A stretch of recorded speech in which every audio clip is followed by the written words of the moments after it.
পবিত্র ঈদ উল ফিতরে এবার সরকারি কর্মকর্তা কর্মচারীরা টানা 9 দিন ছুটি ভোগ করতে পারবেন। 3 এপ্রিলের ছুটির প্রস্তাব আজ প্রধান উপদেষ্টার পরিষদের বৈঠকে তোলার কথা।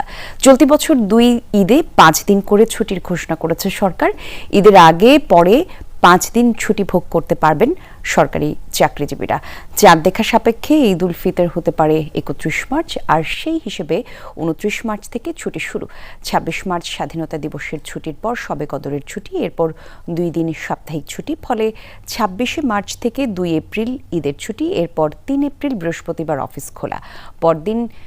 পরের 2 দিন আবার সাপ্তাহিক ছুটি। আর এই 3 এপ্রিলের ছুটি পেলে টানা 9 দিন ছুটি পাবেন সরকারি চাকরিজীবীরা। মন্ত্রিপরিষদ বিভাগ এবং জনপ্রশাসন মন্ত্রণালয় থেকে জানা গেছে, আজ উপদেষ্টা পরিষদে বাড়তি ছুটি অনুমোদনের জন্য প্রস্তাব দেয়া হবে। দেশ জুড়ে 500 বেশি আউটলেটে 2000 প্লাস স্টাইলিশ কালেকশন নিয়ে রেডি স্টাইলে নাম্বার 1 এপেক্স। ঈদের ছুটির বিষয়ে জানাতে সচিবালয় থেকে যোগ দিচ্ছেন সহকর্মী আলমগীর স্বপন। যাচ্ছি তার কাছে। আলমগীর, একটু জানাবেন, উপদেষ্টা পরিষদের বৈঠক তো চলছে, 3 এপ্রিল সরকারি ছুটির ঘোষণা নিয়ে কোনো তথ্য আছে কিনা আপনার কাছে?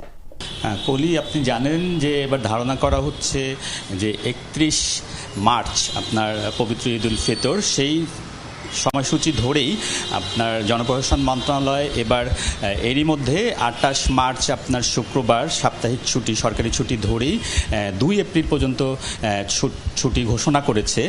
তবে 3 এপ্রিল বৃহস্পতিবার পড়ছে, এরপরে আবার 4-5 এপ্রিল শুক্র শনিবার সাপ্তাহিক সরকারি ছুটি থাকছে।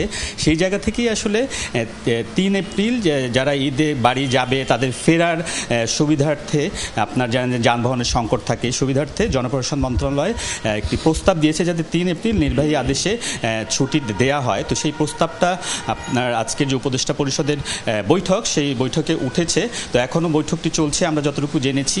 তো সেই বৈঠক শেষ হলে আসলে জানা যাবে সেই যে জনপ্রশাসন মন্ত্রণালয়ের 3 এপ্রিল ছুটি ঘোষণার যে প্রস্তাব সেটি পাশ হলো কিনা।